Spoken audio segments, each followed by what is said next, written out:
Shalom, Israel, giving honor and praise to the Most High God for the reading and the understanding of His word. And family, I want to wish every king, every queen, every prince, and every princess, I want to wish you a wonderful, magnificent Sabbath. And once again, thank you for bringing this in with your brother this week. And family, for one, there's just some things I got to say before we begin. First and foremost, I know he's going to get mad at me, but that's okay. He'll beat me up and not you. But Kenyatta, my big brother, my brother, thank you for everything that you do. Everything. And you know,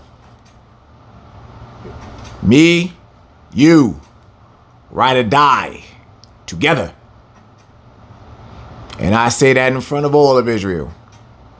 My brother, always having my back. And thank you, because you know I got yours. To my two biological brothers, D and L, thank you. Thank the both of you. To King Walik, Queen Tanya, and Queen Carly, thank you. Thank you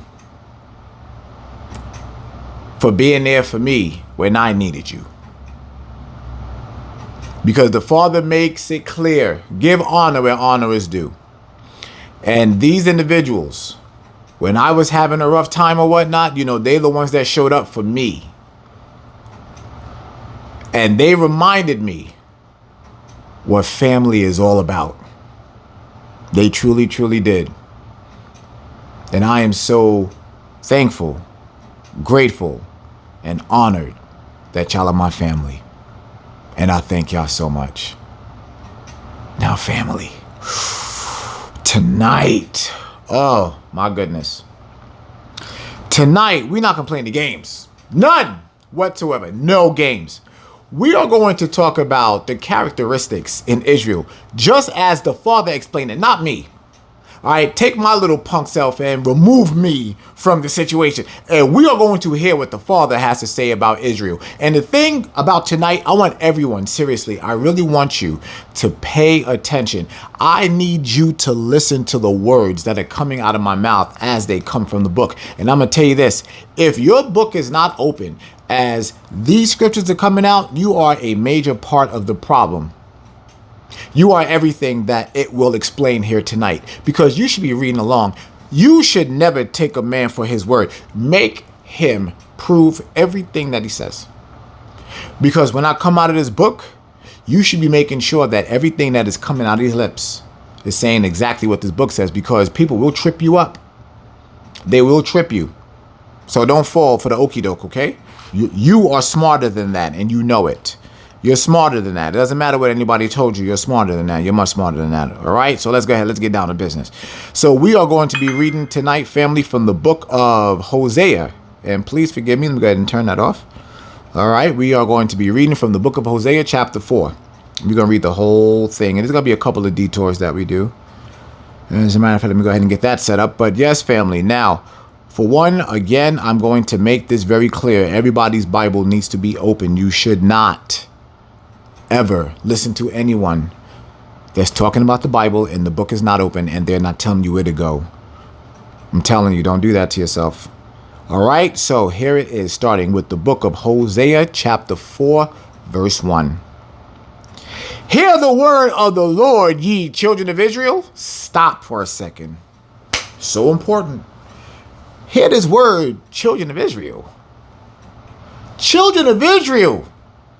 So we got to take our first detour. Like I said, we are going to break this down as we go through this entire scripture. So now we're going to take a detour. Let's go to Psalms chapter 50. The book of Psalms chapter 50, because remember, the Father just said the children of Israel. So we're going to see exactly why he's just saying the children of Israel, because this book is not for everybody and everybody's eyes should not be in it. Psalm chapter 50 and verse 16, but unto the wicked God saith, What hast thou to do to declare my statutes, or that thou shouldest take my covenant in thy mouth, seeing thou hatest instructions, and castest my words behind thee? When thou sawest a thief, then thou consentest with him. I always get tongue-tied with that one. And has been partaker with adulterers. Thou givest thy mouth to evil, and thy tongue frameth deceit. So you see right there, the Father is letting people know, first and foremost, if you are wicked. That's first and foremost is speaking about Esau, the people that are the border of wickedness.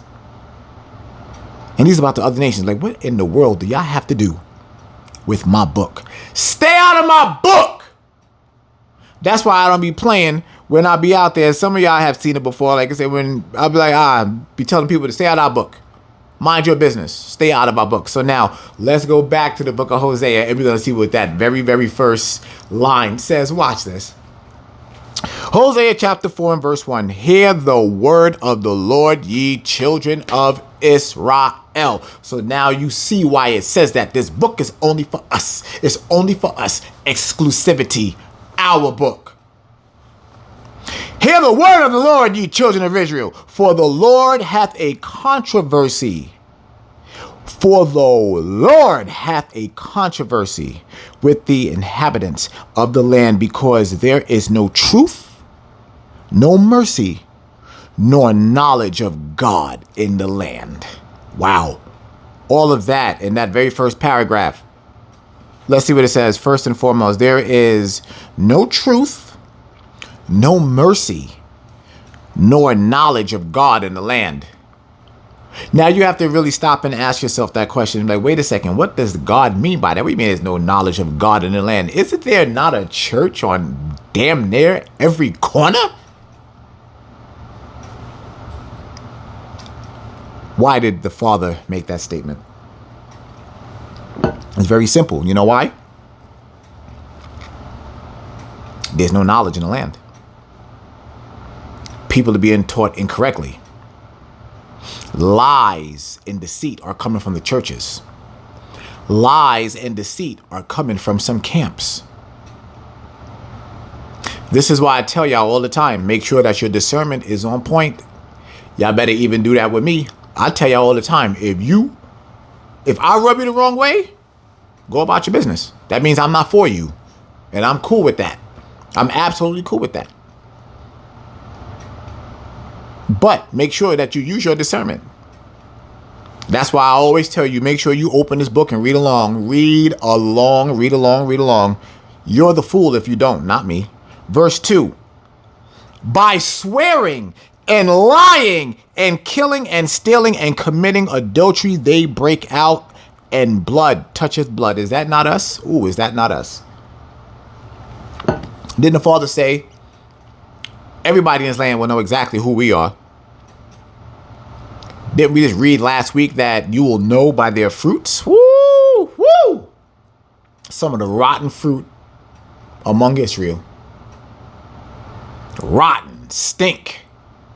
But he's telling us, these are our characteristics. That's why I said, we truly, truly need to be paying attention tonight, because God is talking to us. And he is not playing. I'm going to read 2 one more time. By swearing and lying and killing and stealing and committing adultery, they break out, and blood toucheth blood. Verse 3, therefore shall the land mourn, and every one that dwelleth therein shall languish, with the beasts of the field and with the fowls of heaven. Yea, the fishes of the sea also shall be taken away. Remember in Genesis, all of that was given unto Adam. You got to remember, Adam was our forefather. The first. Adam was the ruler of the world, just like the Israelites are supposed to be right now, but we're not. All of that was given. The Father took all of that and put it in our hands. He said, all of this belongs to you. The only thing I need you to do, keep my commandments. We can't even do that. So what's he do? Whoop, he took it right from us. Nah, y'all can't have that. I'm going to give it to those peasants, those beasts of the field. The beasts. He's talking about Esau. That's Esau he's talking about. The beasts of the field. He said, I took all of your glory away from you, and I gave it to the animals. Whew.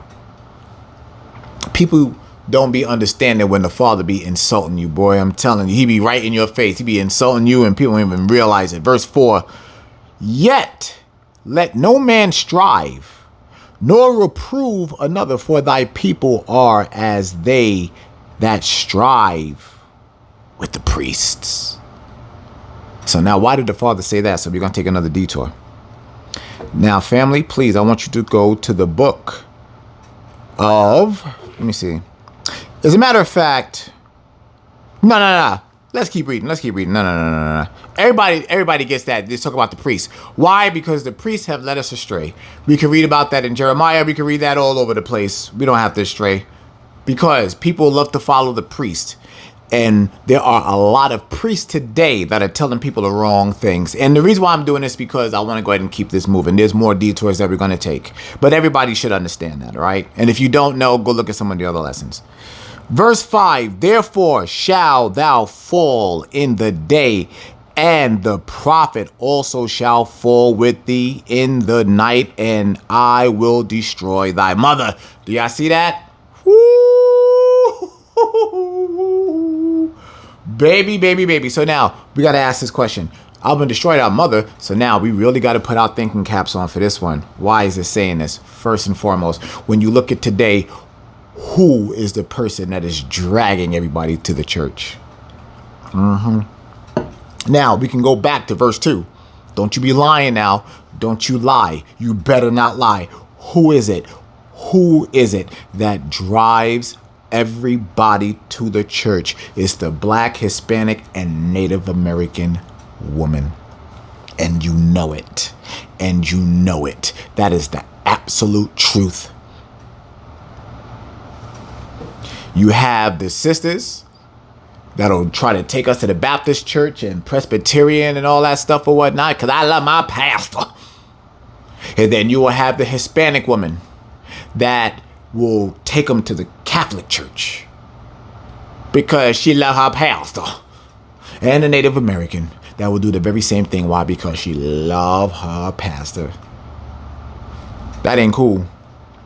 I'm going to read that one more time. Therefore shall thou fall in the day, and the prophet also shall fall with thee in the night, and I will destroy thy mother. Y'all better understand what these scriptures are saying, because the Father is making it very, very clear. This is a reflection of not only our communities, but also our lives. And you know it, and you can't deny it. The Father makes it so undeniable for each and every last one of us. There's no other nation that can tell these stories and identify with them. It is only us. Now, this is why everybody always come to this chapter, but this is why I wanted to read the whole thing, because everybody loves saying this one. Watch this. My people are destroyed for lack of knowledge, because thou hast rejected knowledge. I will also reject thee. That thou shalt be no priest to me, seeing thou hast forgotten the law of thy God, I will also forget thy children. That is one major statement. First and foremost, we all know that we are supposed to be the priest. The priest is the head of the household. The priest is the head of the community. The priest is the leader. And the Father is looking at us like, you are none of those things to me. Looking at his sons, black men, Hispanic and Native American men, and being like, y'all are no priest to me. I can't use you. You are nothing to me.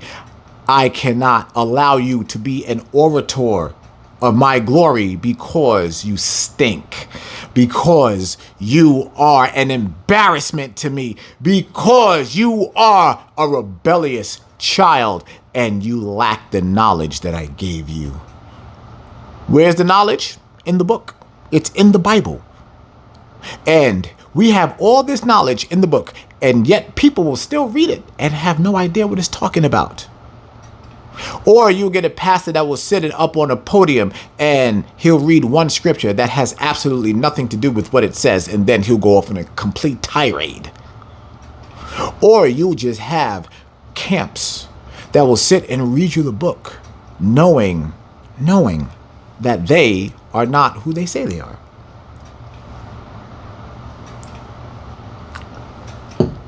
That's why you have to use your discernment. You have to, family. You must use your discernment with everybody. That includes me. With everybody. Because when you stand in front of the Father on that day, guess what's going to happen? You will be judged, and judged alone. Mike Maliss is not going to matter. Nobody's going to matter. Because it's going to be you and the Father and all the things that you did. And the only way that you will receive salvation is if you keep his commandments. Your name has to be found in the book of life. And the only way that your name is blotted out is when you do not keep the law.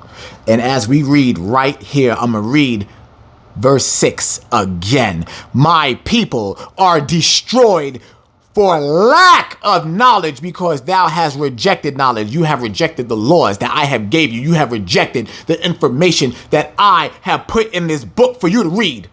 I put this here so that there are some brothers that I am going to raise up, and I am going to have them bring out my word. I am going to have them with the understanding of what my word says, that they will be able to navigate through this book. It doesn't matter where they go. They will be able to navigate through this book and tell you exactly what it says and be able to back it up with precepts. I will put those brothers out there in front of you. You got to listen to them. But there's a very major problem in the black community, and especially in the black community. Why? Because black women do not like to listen to black men, and you know it. You know it. Is that every sister? No. Is that every black woman? No. Is it a lot of them? Yes. And in this book it says, don't lie. And so I'm not going to. And I'm not going to lie to protect your feelings either. The very same way how many of you will not lie to protect mine or any other black man either. It is time that Israel begin to tell the truth. It is time that we look ourselves in the mirror and then turn around and look each other in the eyes and be like, okay, you know what? No more lies. Let's really handle this. It is time that we begin to create our community. We can't build our community back because, quite frankly, we never had one. And any foundation that we had before, it needs to be destroyed. Let's start new. And let's start on the foundation of the Father. That is the only way that we're going to win. Verse 7. As they were increased, so they sinned against me. Therefore will I change their glory into shame. I mentioned that earlier. He took away our glory. He said, I'm going to put shame on you. So when we go back to the curses, the only thing that we have to read is exactly what the curses said. He said, I'm going to make you an astonishment to everybody, all the way to the point to where you can visit Harlem, New York today and get on a tour bus and they will take you around the ghettos to make fun of you. That happens in New York. Verse 8, they eat up the sin of my people, and they set their heart on their iniquity. They eat up the sin. That's how bad we sin. We sin so bad that we don't leave any sin for anybody else. That's how bad off we truly are as a people. Verse 9, and there shall be like people, like priests, and I will punish them for their ways and reward them their doings. Do you see what the Father said? The Father said, I'm going to make sure I'm going to kick y'all ass, and I'm going to repay you everything that you've done.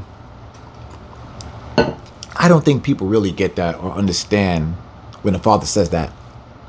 When he says, I'm going to repay you for the things that you've done. No, thank you. You don't want that. That's where you go into the Father and be like, Father, please don't do that. Please. No, please don't. No. I'm sorry. Let me stop my shenanigans. Let me stop. That's where all of us should be at right now. Like, yo, Father, let me stop. because I'm witnessing everything that this book is saying. Everything that you said is happening right now. From the ass whooping that you are giving all of those Assyrians over there right now as America watches. As you watch in this playground that is called America, as you watch their voting system and you're watching as they are debating on television, and it is nothing but an absolute clown show. It is a circus, and the world is laughing at this place. This one mighty nation that used to whoop everybody, they are laughing at them. This place is about to get invaded and destroyed. And it truly, truly is. Verse 10, for they shall eat and not have enough. They shall commit whoredom. They shall commit whoredom. This is going to come to play here in a second. And shall not increase, because they have left off to take heed to the Lord. They have left off to take heed from the Lord. Do y'all really understand what that's saying? It's saying, like, if there was a list, right? If there was a to-do list of everything that you had to do, we purposely left the Most High off of our to-do list so that we can do what we want to do, so that we can run around and be little sinners. That's horrible. That is absolutely horrible. It's truly disgusting when you think about it, because he gave us everything, and all we did was stuck our finger in his face and said, nah, we don't want that. We don't want no blessings. No, thank you. Nah, we're all right. We'll be over here. We're going to be over here living in the world. We're going to be over here voluntarily being heathens and pagans. We don't want to be the gods that you created us to be. Nah, we don't want that power. We want to live in the dirt. We want to live like the prodigal son and eat slop. That's what we want. We don't want to do what you created us to do, which was to be great, which was to be better than everybody else on the planet. No, we want to be everybody else on the planet. Nah, none for me, thanks. Verse 11, whoredom and wine and new wine take away the heart. Whoredom and wine and new wine, that covers everything. Do you see how the Father not playing with us? Verse 12, my people ask counsel at their stocks, and their staff declareth unto them. For the spirit of whoredoms have caused them to err, and they have gone a whoring from under their God.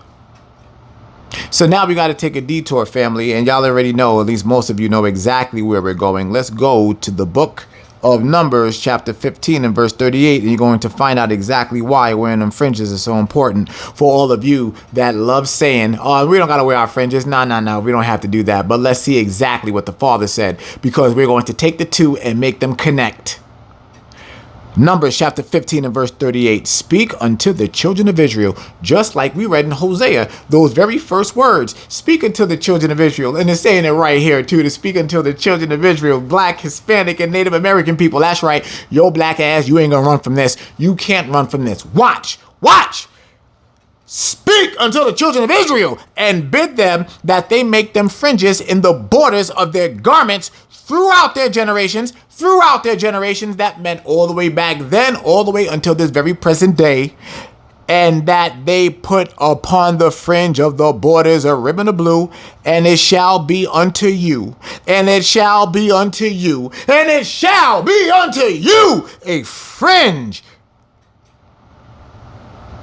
And it shall be unto you for a fringe, that ye may look upon it and remember all the commandments of the Lord and do them, and that ye seek not after your own heart and your own eyes, after which ye used to go a-whoring.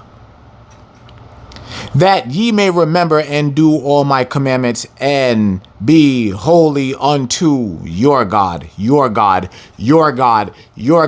the exclusive God, the God in heaven, the only God, the power. His name is Yah, or some people call him Yahweh.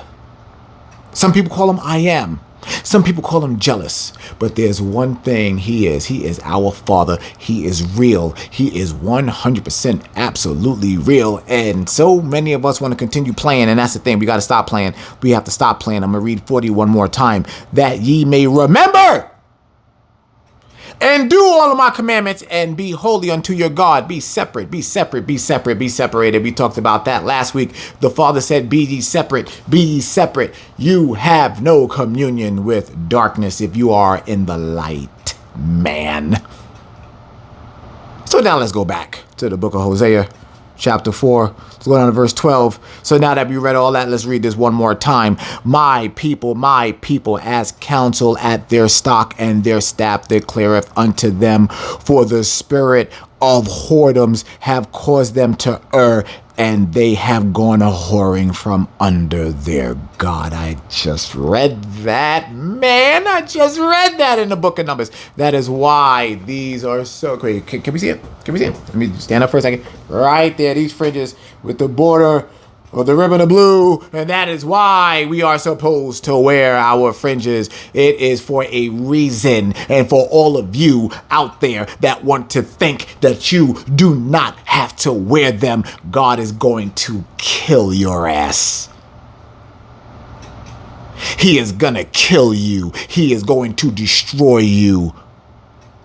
And we're not even talking about when he comes. We're talking about in this life now. You better get those fringes on your body. And you better stop playing with him. Verse 13, they sacrifice upon the tops of the mountains and burn incense upon the hills under oaks and poplars and elms, because the shadow thereof is good. Therefore your daughters shall commit whoredom and your spouses shall commit adultery.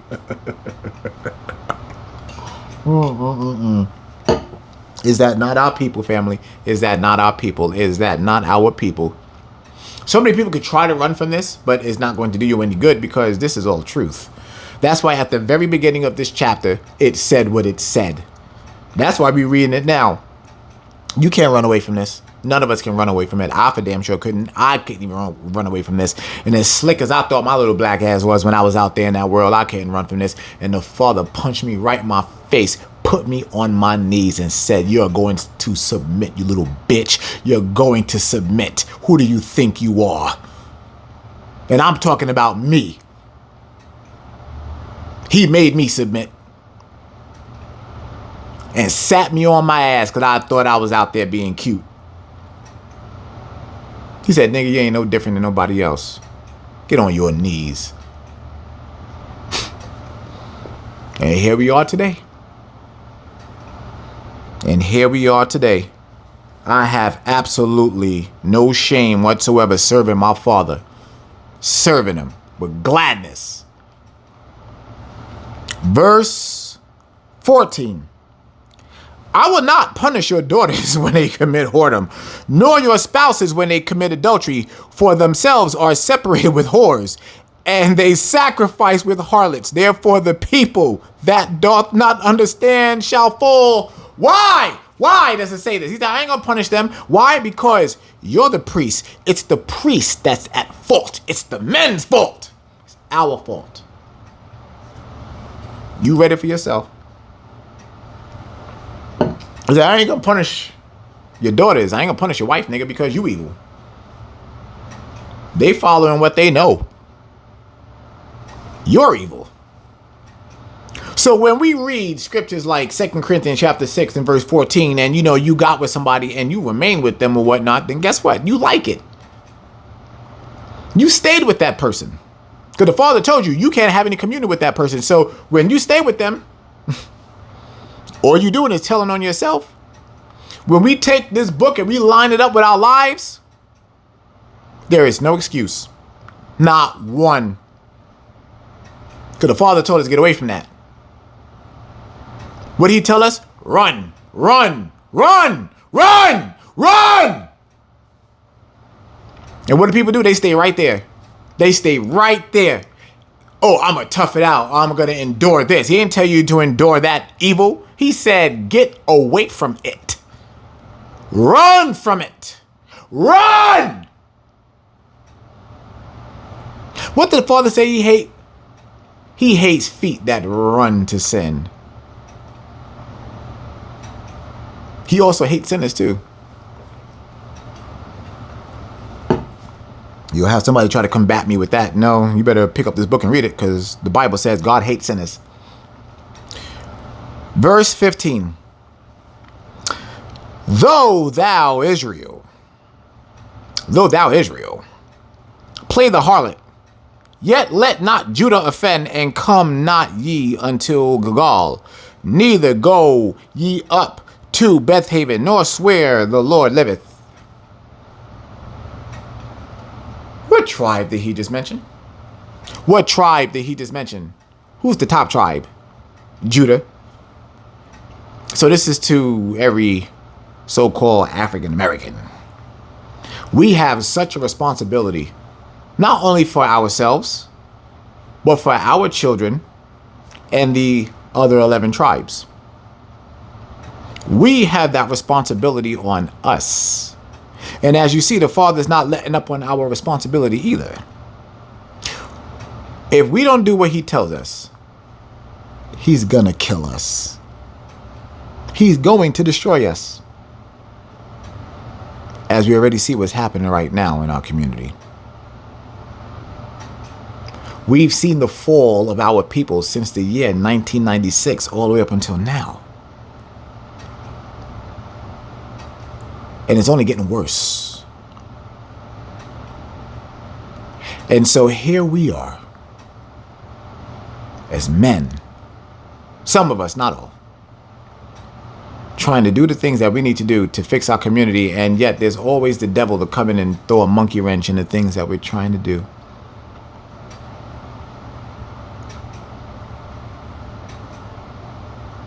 I'm gonna be honest with you. There's not a lot of support in Israel. Not a lot. There isn't a lot. I'm not gonna say there.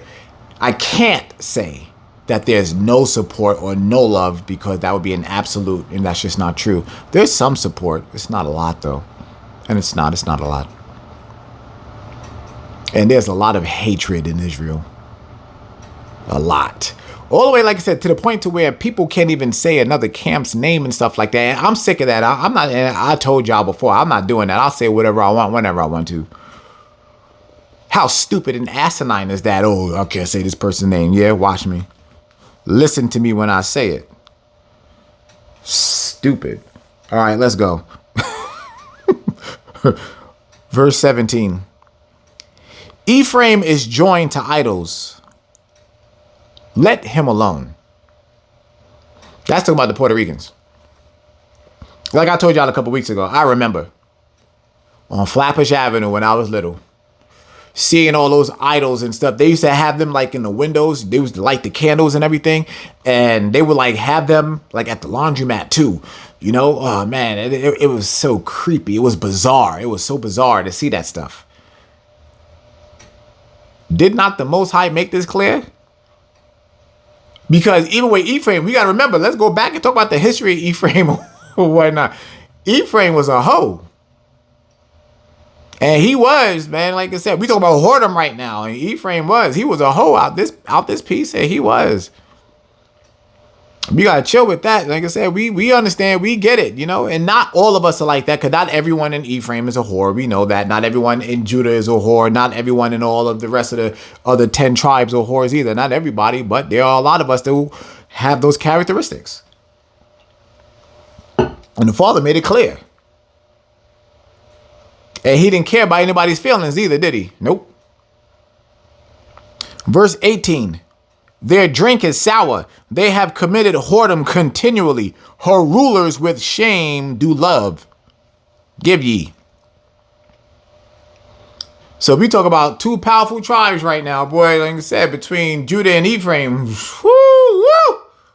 The Father's making it clear, like, yo, y'all two tribes, y'all better get it together. You see, he coming. He gonna be coming at these two tribes in these last days now. Verse 19. The wind hath bound her up in her wings, and they shall be ashamed because of their sacrifices. Now, remember, let's go to Joel chapter 2 and verse 27. I always have to go there. Every time I call that, we're always going to go there. Joel chapter 2 and verse 27, because we have to understand that ashamed part. Joel chapter 2 and verse 27. And ye shall know that I am in the midst of Israel. This is God. This is Yahweh, Yah, Father, I am, the jealous one speaking. Watch this. And ye shall know that I am in the midst of Israel, and that I am the Lord your God, and none else. And my people shall never be ashamed. You see, most people don't realize that is a commandment, man. You can't be ashamed. We're not supposed to be ashamed. That's why every time we break his commandments, we break his law, we are supposed to be ashamed. And so many of us, we couldn't even care less if we did. That's the horrible part. We like, all right, yeah, I did that. Okay.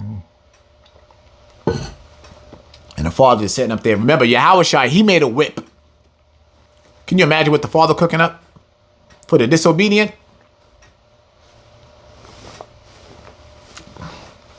Get away from me. No.